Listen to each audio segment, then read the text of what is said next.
Alright, I'm going to show you how to dye a guitar. The amount of dye I'm putting in, it's kind of hard to measure. I sort of go for a certain look where I cover the surface with dye. I put in 1/3 of a cup. As the dye I have, the brand is actually Kita dye, stain powder.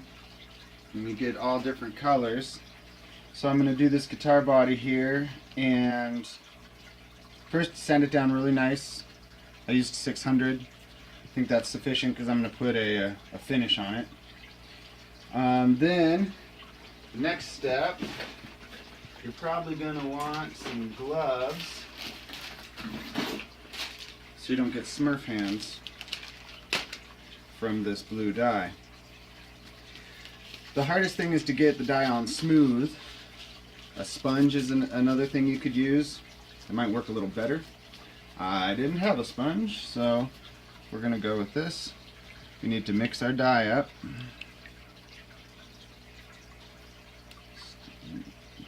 Because if we don't mix it up, it's going to be darker later when it does mix. So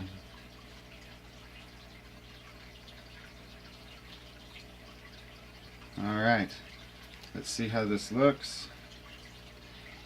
Kind of want to make so you don't want it to drip. It'll go on unevenly if that's the case. Try to get this kind of smooth.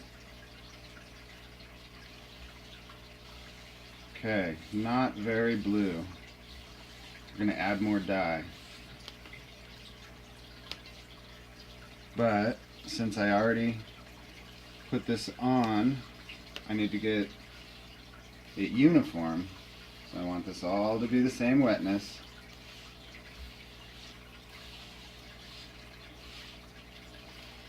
Okay, now let's add some more powder.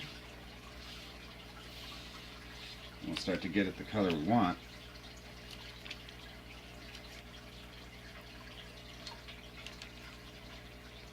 Alright. Add about twice as much powder. And you can keep this, store this dye water, whatever you want to call it. Just put it in a container so that it won't evaporate, and it should stay the same color, the same mix. And I could add a little green to this to make a turquoise or whatever you want to do. Okay, let's see how this looks now. Whoops, a little more blue. Not quite there.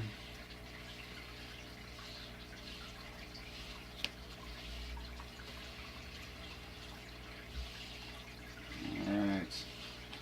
Get everything wet so we can add some more dye.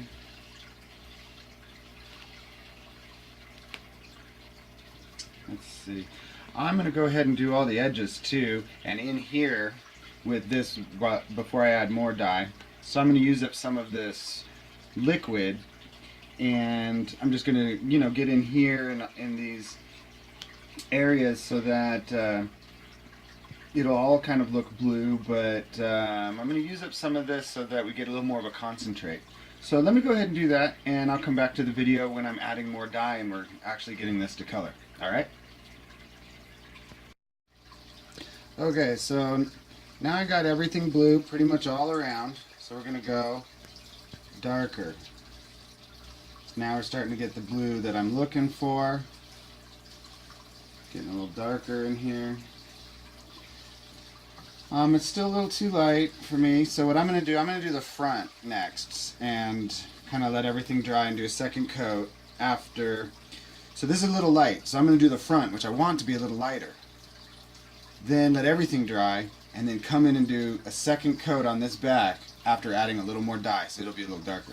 So you can do that. You can kind of do it in sections, do coats, and it's easier to work with now that all the wood is wet, because it sucks up the dye so fast that it's really hard if you were just starting with it really dark dye and really dry wood. It's going to really suck up that dark dye, and so it makes it hard to get it to go on evenly because it sucks it up so fast.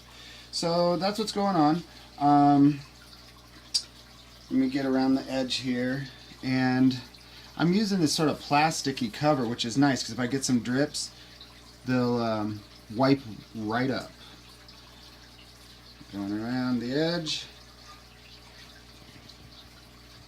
I'm going to have to let this dry, I think, before I do the front. So I'll get back to you when we do the front.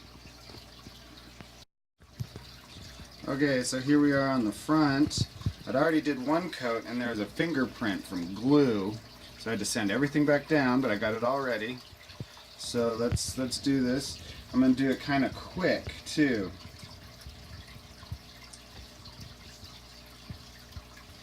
So I can keep everything kind of the same wetness. And go back and fix where I didn't get. Fix anywhere I didn't get. The more I wipe it on, the darker it's getting. Missed a spot. Had a streak. Alright, now I'm kind of at the final phase here. Just looking for anything that's not smooth. Now one thing, a lot of times I have a hard time when you get it pretty good. You want to keep messing with it. Sometimes you got it pretty good. Leave it alone. Walk away. Let it dry. Mess with it after everything is all uniform and dry and have better look. I just keep messing with things sometimes. Alright, I think I got that all pretty uniform. And there you go, there's the top. Here I am messing with it again. Okay, let's let that dry and walk away and quit messing with it.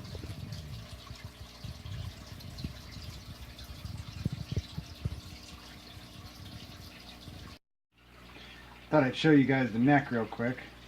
Dyeing this neck here, I'm doing a few different coats. I want that to be nice and dark, and some of the wood grain's kind of deep, and so you need to really sort of massage in the dye so it can get down in the bottoms of all the wood grain. I could have prepped it maybe a little better, but here we are, massaging that dye in and getting it in all the little wood grains. Then I'm going to let that sit wet. I could wipe this off and then let it dry, or I could let this sit on there wet and let it dry like that. And I'm just leaving more dye on to get down into the wood grain by just leaving it sit wet like this. So it just kind of depends on what you're trying to do, whether you want to let it dry like this or wipe it all off.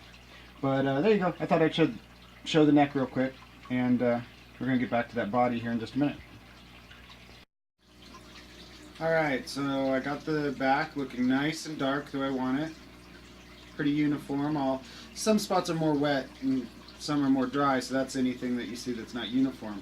But I got it actually pretty uniform, nice and dark. Put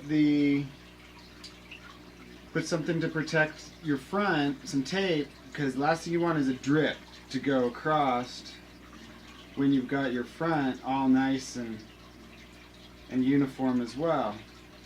So as you can see, this top is all nice, and so yeah, the tape will help protect from any drips as I'm getting the sides and the back a lot darker.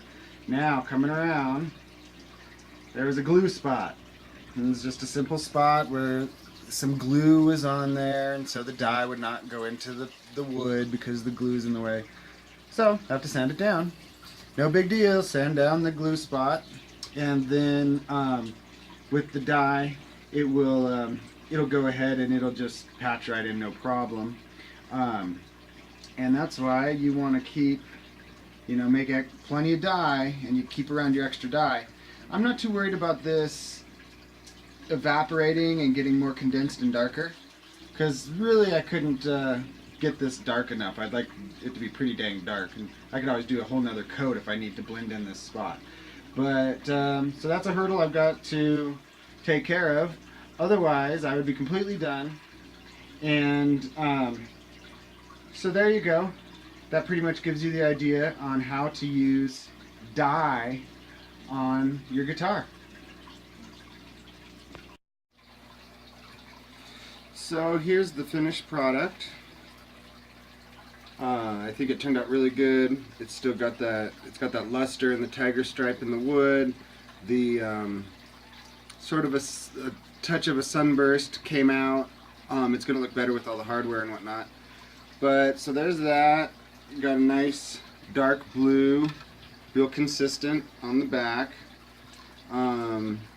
Where I sanded looks good and redid the stain there. Then I just have to go and use a solvent on some of this binding. But then if there's any other little problems or things that I didn't get, I'll just use some dye. I mean, it's dye that I put on there anyways, so I'll just go around and I'll touch things up. I've got the clear, aerosol acrylic clear on the top here. And so now I just need to do the back and the sides. And I'm going to tape this because your overspray will ruin a really nice shiny surface. So definitely use tape. The neck here had a bit of, I'm sanding it out a little bit more, and then I'm going to put some more clear on it. Quite a bit of wood grain came through in that. But again, I could have prepared it a little better, so you know, you'll do more work prepping or you'll do more work later. Either way. But there you go. That's how I used the wood dye and did this body up in blue.